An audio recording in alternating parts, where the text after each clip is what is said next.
Welcome back now to Careers Advice and an author who says we must realise we all have our own personal brand to sell. Veronica Canning tells us how to create and develop our own personal brand in this new book called Your Brand. And she's here with me in studio this morning. Veronica, good morning to you. Good morning.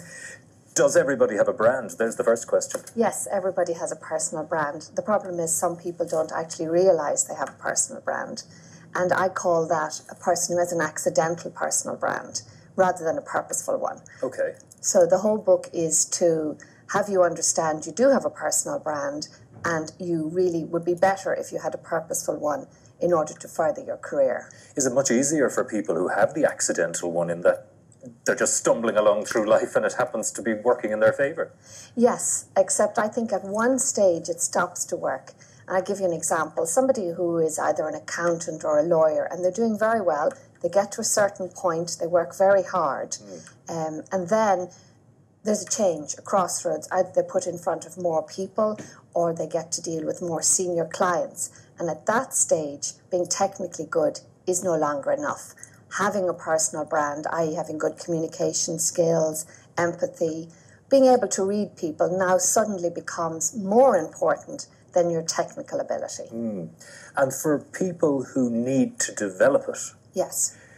How do you make them aware that this is what I presume what you're doing is you're saying to them, this is what your big skills are, sell them. Well, it is that. It's based on a person being good at their job. But I think I define a personal brand as what they say about you when you leave the room. Okay. So it's not what you think your personal brand is, it's what other people think your personal brand is. And so for somebody who's ambitious in their career, clearly there are people who define their career, their boss, major clients, they really say about you. And so it would be rather foolish, I believe, to ignore that. And it's based on my considerable experience of working with people who will come and say to me, I've stalled. I'm very good at my job. I work very hard. And I say to them, well, actually what's happened there is you've got the good worker syndrome. Put your head down, you work very hard, and you think they'll notice. But actually they don't notice. Because if you think of a big company, the talent spotters look across the company, don't they? And they say, who stands out? Who just works very hard but doesn't exhibit something special? So how do you get that person to be able to brand themselves? What are the steps to doing that? Well, the first, in the book there's 8 steps, but the very first step, and it's fundamental, is to know yourself. And the reason I find that so important is because you don't want to build a fake brand. You want it to be authentic to you. Okay. And I'm amazed how people don't really know themselves. They'll say to me, you know, Veronica, I'm a very straightforward person. I just say it as it is. And I say, well, how's that going for you? Because you really can't just be saying it as it is to people. But the steps are know yourself, find out what other people think, and then progressively build up. And finally, position yourself. So you're in a company, look at the matrix that you find yourself in. There may be somebody very important who has an influence over your career, and you could be ignoring them or actually disappointing them.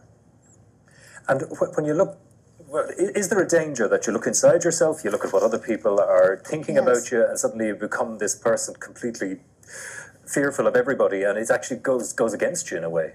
No, I've never had that experience. Doesn't happen, No, I've always had the experience that people will have an aha moment, and they will say, for example, I haven't been promoted, and we would explore what the issue is. And it could be that perhaps they're results-driven people, and that's what matters to them.